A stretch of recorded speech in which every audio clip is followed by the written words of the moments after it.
If music be the food of love, play on. Give me excess of it, that, surfeiting, the appetite may sicken, and so die. That strain again! Oh, it had a dying fall. Oh, it came o'er my ear, like the sweet sound that breathes upon a bank of violets, stealing and giving odor. Enough! No more!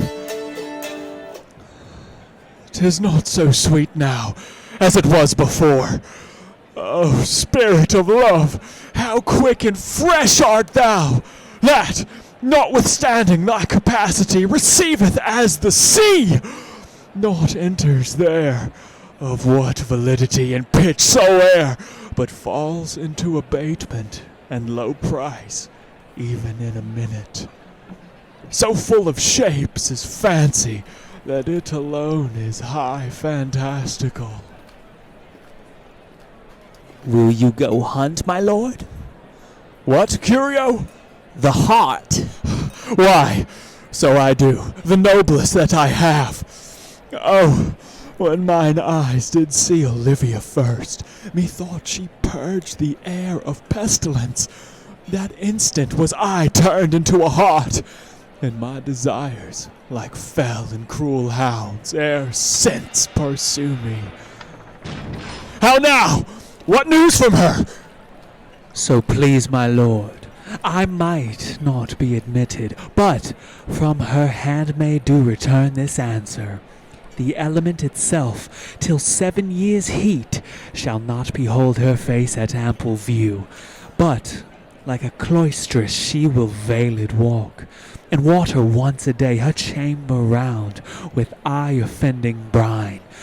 All this to season a brother's dead love, which she would keep fresh and lasting in her sad remembrance. That she hath a heart of that fine frame to pay this debt of love, but to a brother. How will she love when the rich golden shaft hath killed the flock of all affections else that live in her? When liver, brain, and heart, these sovereign thrones, are all supplied and filled, her sweet perfections, with one self-king. Away before me to sweet beds of flowers. Love thoughts lie rich when canopied with bowers.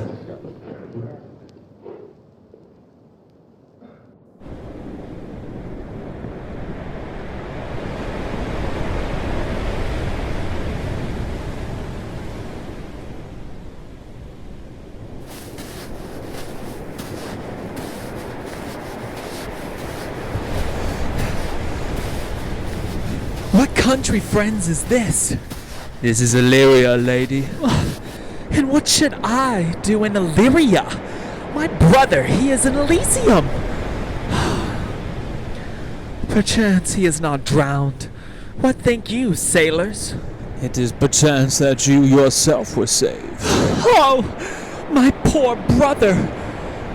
And so perchance may he be. True, madam, and to comfort you with chance, assure yourself, after our ship did split, when you and those poor number saved with you hung on our driving boat, I saw your brother, most provident in peril, bind himself, courage and hope, both teaching him the practice, to a strong mast that lived upon the sea, where, like Orion on the dolphin's back, I saw him hold acquaintance with the waves so long as I could see.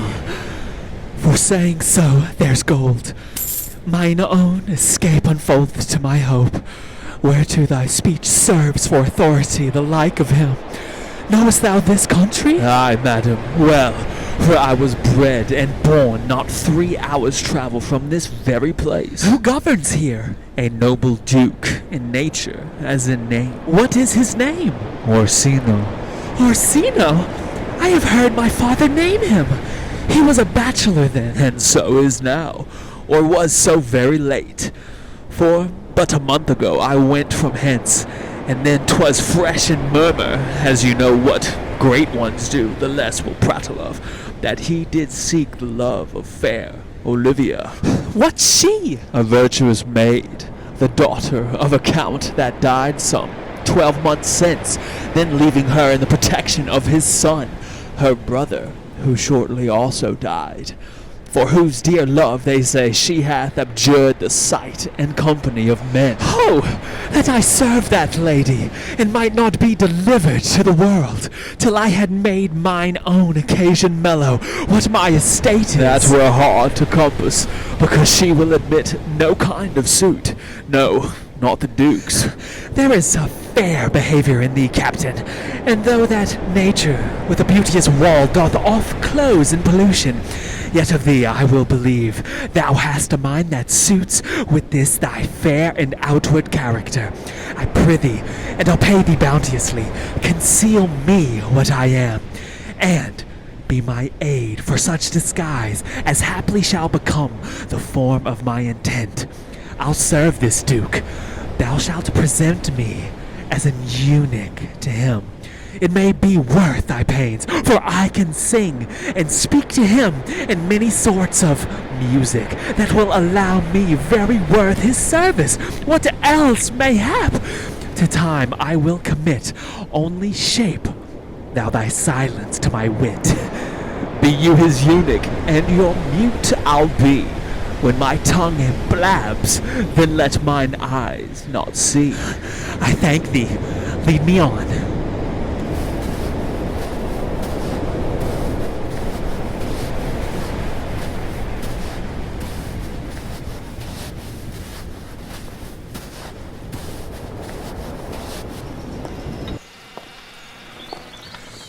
What a plague means my niece to take the death of her brother thus?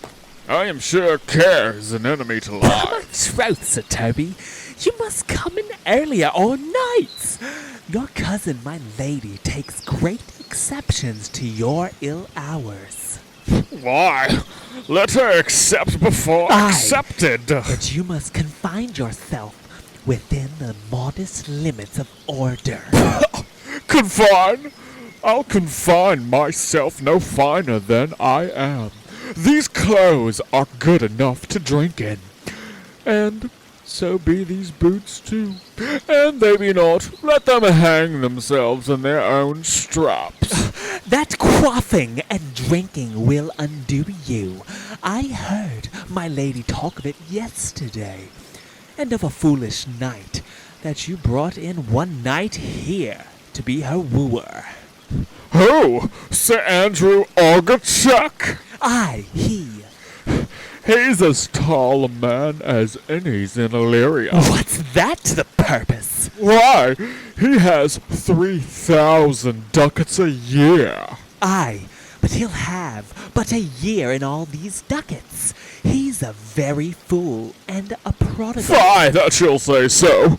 He plays on the viol to gamboys, and speaks 3 or 4 languages word for word without book, and hath all the good gifts of nature. He hath, indeed, almost natural. For, besides that he's a fool, he's a great quarreller, and but that he hath the gift of a coward to allay the gust he hath in quarrelling. 'Tis thought among the prudent he would quickly have the gift of a grave. By his hand, they are scoundrels and subtractors that say so of him. Who are they? They that add. Moreover, he's drunk nightly in your company. With drinking healths to my niece. I'll drink to her as long as there is a passage in my throat and drink in Illyria. He's a coward and a courtier that will not drink to my niece till his brains turn over toe like a parish top. What wench? Custody out of Olgo? For here comes Sir Andrew Ogleface, Sir Toby Belch. How now, Sir Toby Belch? Sweet Sir Andrew. Bless you, fair shrew.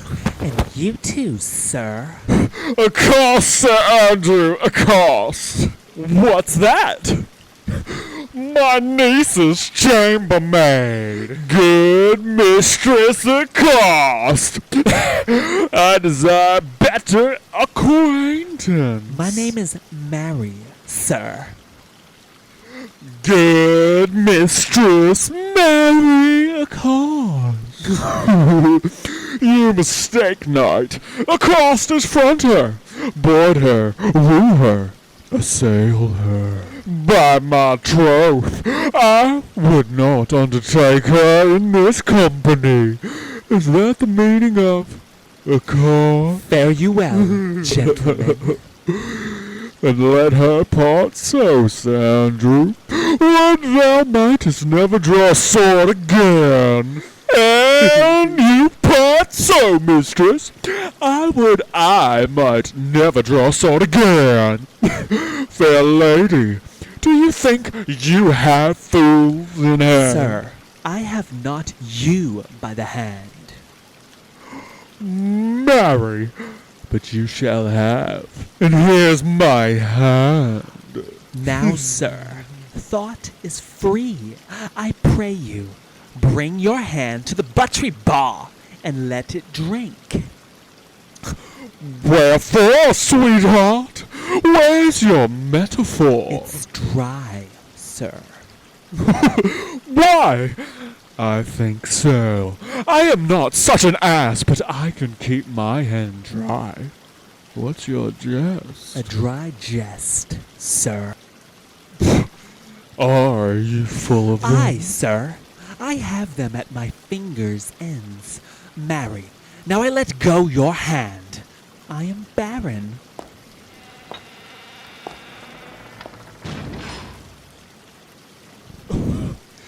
Oh, knight, thou lackest a cup of canary. When did I see thee so put down? Never in your life. I think, unless you see. Canary put me down. Methinks sometimes I have no more wit than a Christian or an ordinary man has. But I am a great eater of beef, and I believe that does harm to my wit. No question.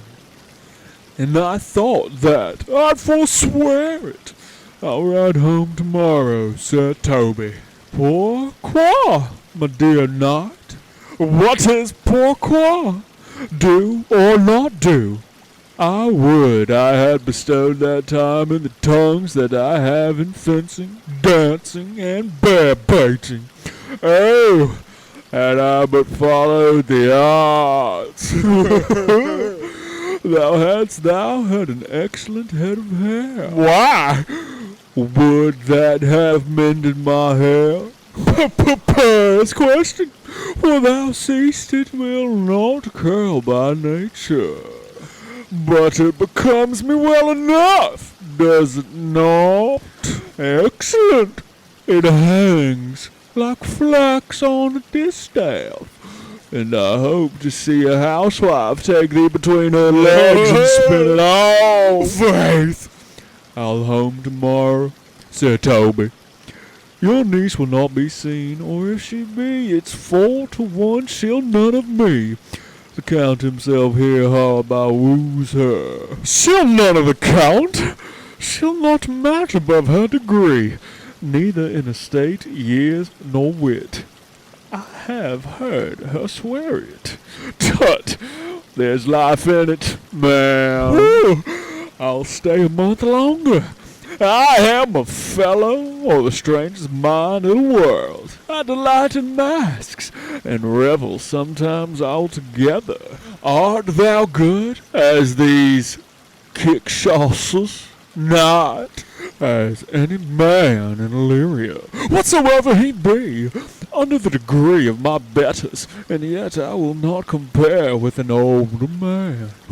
What is thy excellence in a galliard? Not? Faith, I can cut a caper, and I can cut the mutton too, and I think I have the back trick simply as strong as any man in Illyria. Wherefore are these things hid? Wherefore have these gifts occurred before 'em? Are they like to take dust like Mistress Maule's picture?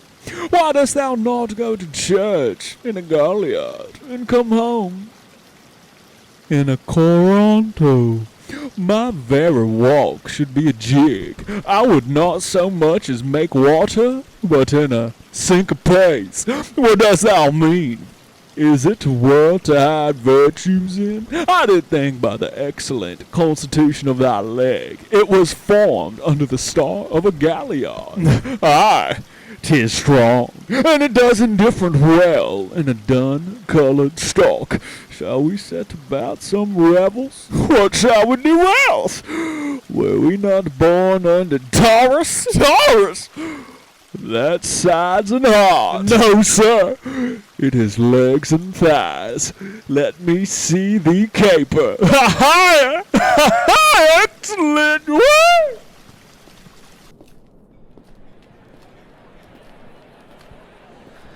If the Duke continue these favors towards you, Cesario, you are like to be much advanced.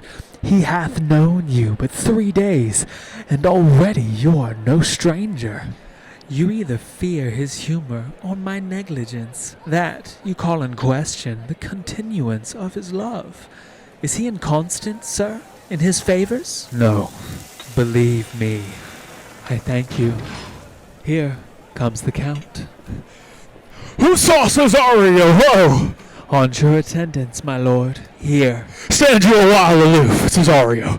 Thou knowest no less but all. I have unclasped to thee the book, even of my secret soul. Therefore, good youth, address thy gate unto her. Be not denied access. Stand at her doors, and tell them there thy fixed foot shall grow, till thou have audience. Sure, my noble lord, if she be so abandoned to her sorrow as it is spoke, she never will admit me. Be clamorous and leap all civil bounds rather than make unprofited return. Say I do speak with her, my lord. What then? Oh, then unfold the passion of my love. Surprise her with discourse of my dear faith. It shall become thee well to act my woes. She will attend it better in thy youth than in annuncios of more grave aspect. I think not so, my lord. Dear lad, believe it, for they shall yet belie thy happy years that say thou art a man. Diana's lip is not more smooth and rubious. Thy small pipe is as the maiden's organ, shrill in sound. And all is semblative a woman's part. I know thy constellation is right apt for this affair. Some 4 or 5 attend him. All, if you will, for I myself am best when least in company. Prosper well in this, and thou shalt live as freely as thy lord, to call his fortunes thine. I'll do my best to woo your lady. Yet a barful strife, whoe'er I woo, myself would be his wife.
Nay, either tell me where thou hast been, or I will not open my lips so wide as a bristle may enter in way of thy excuse. My lady will hang thee for thy absence. Let her hang me.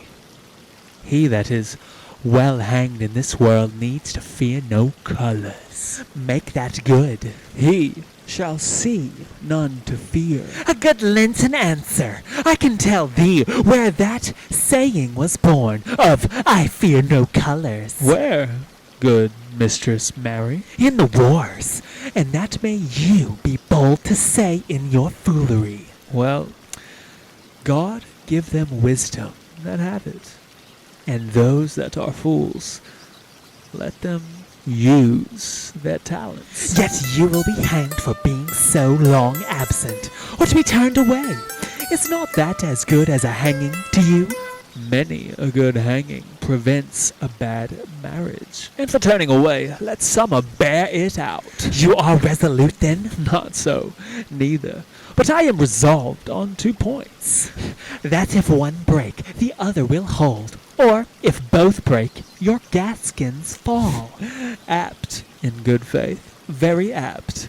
Well, go thy way. If Sir Toby would leave drinking, thou wert as witty a piece of Eve's flesh as any in Illyria. Peace, you rogue! No more of that! Here comes my lady. Make your excuse wisely, you were best. Wit, and it be thy will, put me into good fooling. Those wits that think they have thee do very oft prove fools, and I, that am sure I lack thee, may pass for a wise man. For what says Canopulus? Better a witty fool than a foolish wit. God bless thee, lady. Take the fool away. Do you not hear, fellows? Take away the lady. Go to. You're a dry fool. I'll know more of you. Besides, you grow dishonest. 2 faults, Madonna, that drink and good counsel will amend. Forgive the dry fool drink, then is the fool not dry? Bid the dishonest man mend himself. If he mend, he is no longer dishonest. If he cannot, let the botcher mend him. Anything that's mended is but patched. Virtue that transgresses is but patched with sin, and sin that amends is but patched with virtue. If that this simple syllogism will serve, so if it will not, what remedy? As there is no true cuckold but calamity, so beauty's a flower. The lady bade take away the fool, therefore I say again take her away. Sir, I bade them take away you. Misprison in the highest degree. Lady, cucullus non facet monachum. That's as much to say as I wear not motley in my brain. Good Madonna, give me leave to prove you a fool. Can you do it? Dexterously, good Madonna. Make your proof. I must catechize you for it, Madonna. Good my mouse of virtue, answer me. Well, sir, for want of other idleness, I'll bide your proof.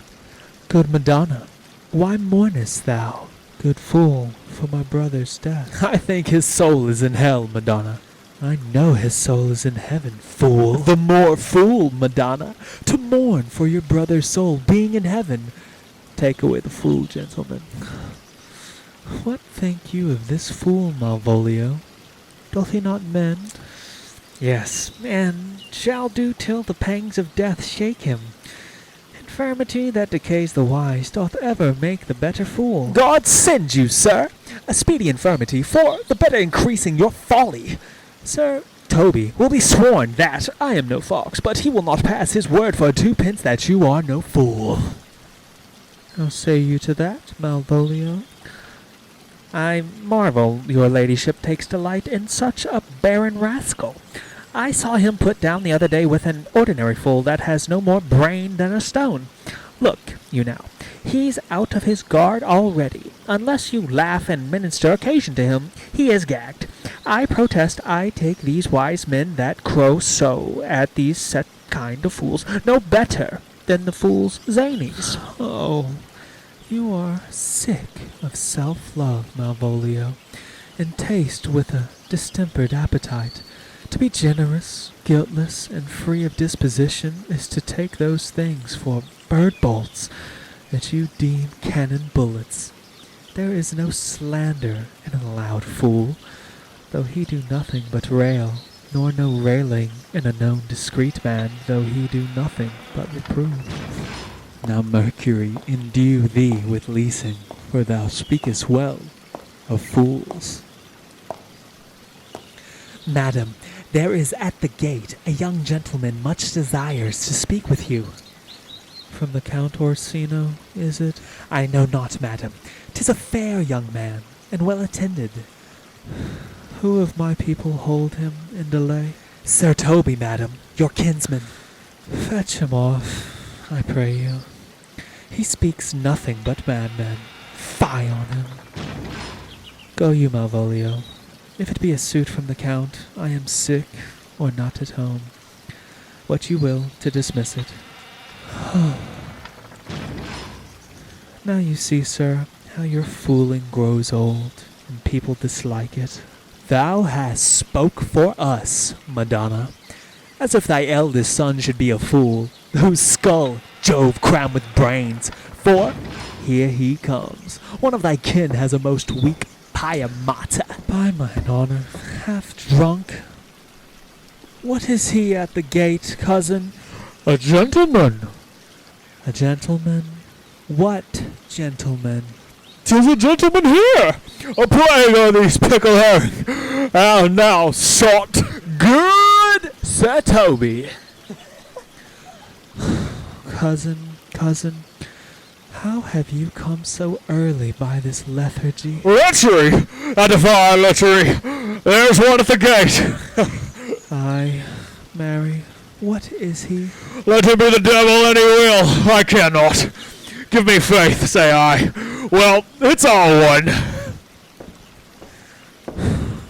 What's a drunken man like, fool? Like a drowned man, a fool, and a madman. One drought above heat makes him a fool. The second mads him, and the third drowns him.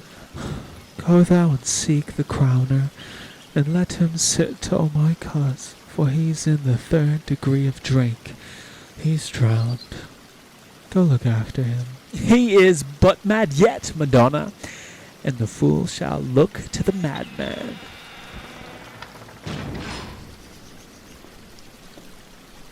Madam, yond young fellow swears he will speak with you.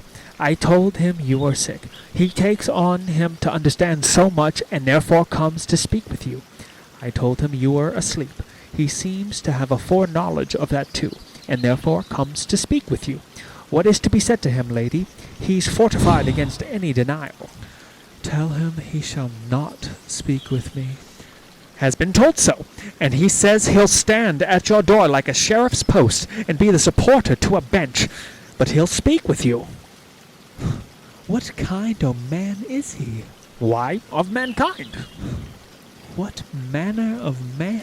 A very ill manner. He'll speak with you. Will you or no? Of what personage and years is he?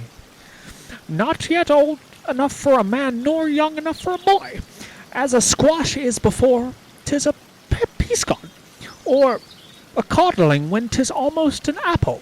'Tis with him and standing water between boy and man. He is very well favoured, and he speaks very shrewishly. One would think his mother's milk were scarce out of him.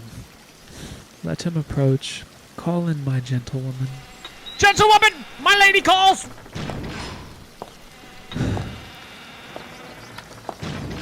Give me my veil. Come, throw it over my face. We'll once more hear Orsino's embassy.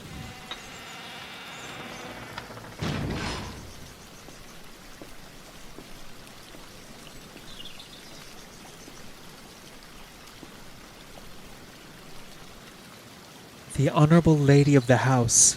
Which is she? Speak to me. I shall answer for her. Your will? Most radiant, exquisite, and unmatchable beauty. I pray you tell me if this be the lady of the house, for I never saw her. I would be loath to cast away my speech, for, besides that it is excellently well penned, I have taken great pains to con it. Good beauties, let me sustain no scorn. I am very comfortable, even to the least sinister usage. Whence came you, sir? I can say little more than I have studied, and that question's out of my part. Good gentle one, give me most modest assurance, if you be the lady of the house, that I may proceed in my speech. Are you a comedian? No, my profound heart, and yet, by the very fangs of malice I swear, I am not that I play. Are you the lady of the house? If I do not usurp myself, I am. Most certain, if you are she, you do usurp yourself, for what is yours to bestow is not yours to reserve. But this is from my commission. I will on with my speech, in your praise, and then show you the heart of my message. Come, to what is important in't. I forgive you the praise. Alas, I took great pains to study it, and 'tis poetical. It is the more like to be feigned. I pray you keep it in. I heard you were saucy at my gates, and allowed your approach rather to wonder at you than to hear you. If you be not mad, be gone. If you have reason, be brief. 'Tis not that time of moon with me to make one in so skipping a dialogue. Will you hoist sail, sir? Here lies your way. No, good swabber. I am to hull here a little longer. Some mollification for your giant, sweet lady. Tell me your mind. I am a messenger. Sure you have some hideous matter to deliver, when the courtesy of it is so fearful. Speak your office. It alone concerns your ear. I bring no overture of war, no taxation of homage. I hold the olive in my hand. My words are as full of peace as matter. Yet you began rudely. What are you? What would you? The rudeness that hath appeared in me have I learned from my entertainment. What I am and what I would are as secret as maidenhead. To your ears, divinity. To any others, profanation. Give us the place alone. We will hear this divinity.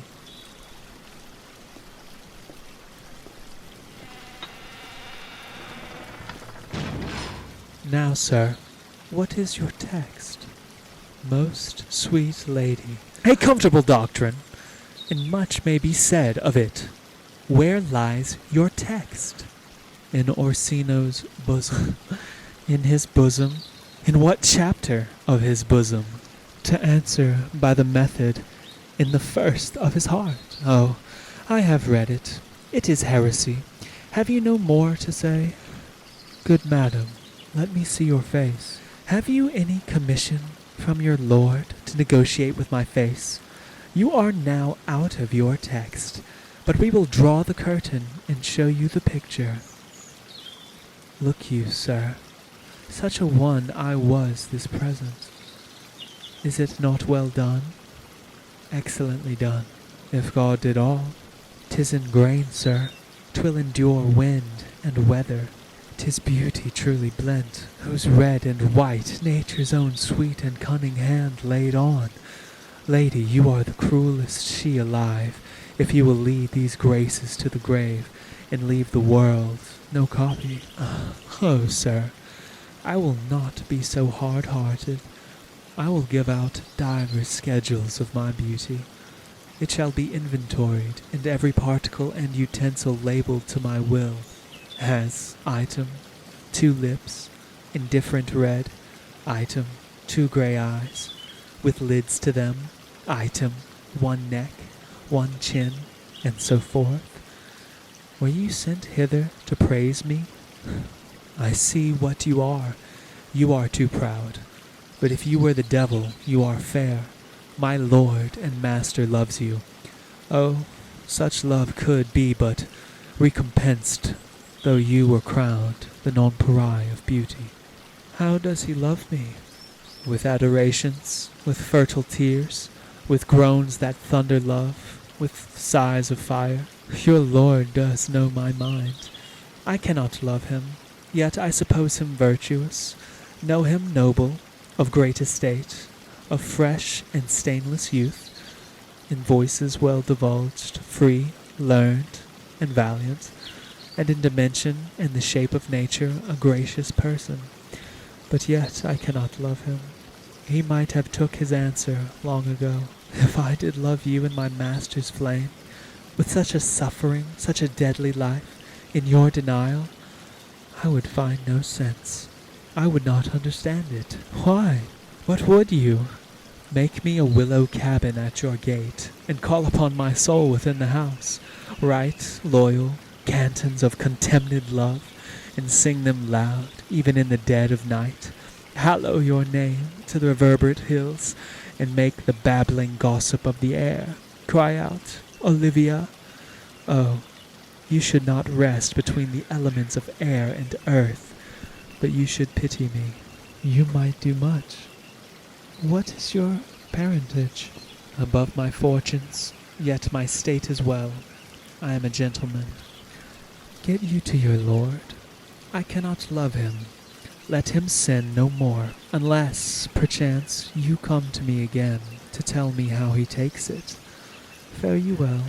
I thank you for your pains. Spend this for me. I am no feed post lady. Keep your purse. My master, not myself, lacks recompense. Love make his heart of flint that you shall love, and let your fervor, like my master's, be placed in contempt. Farewell, fair cruelty.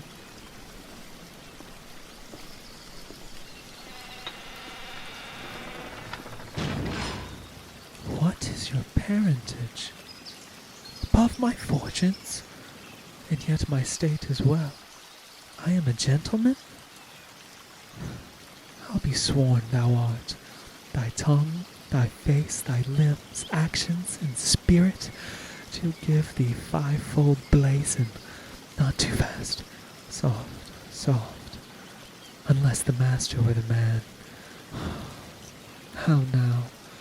Even so quickly may one catch the plague. Methinks I feel this youth's perfections with an invisible and subtle stealth to creep in at mine eyes. Well, let it be. What ho, Malvolio?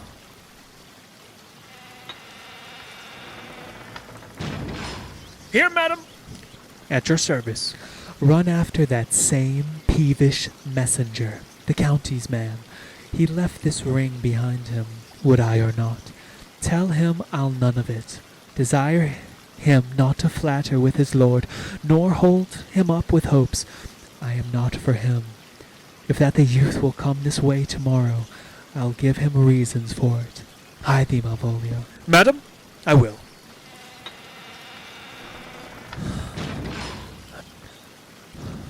I do I know not what, and fear to find mine eye too great a flatterer for my mind. Fate, show thy force. Ourselves we do not owe. What is decreed must be, and be this so.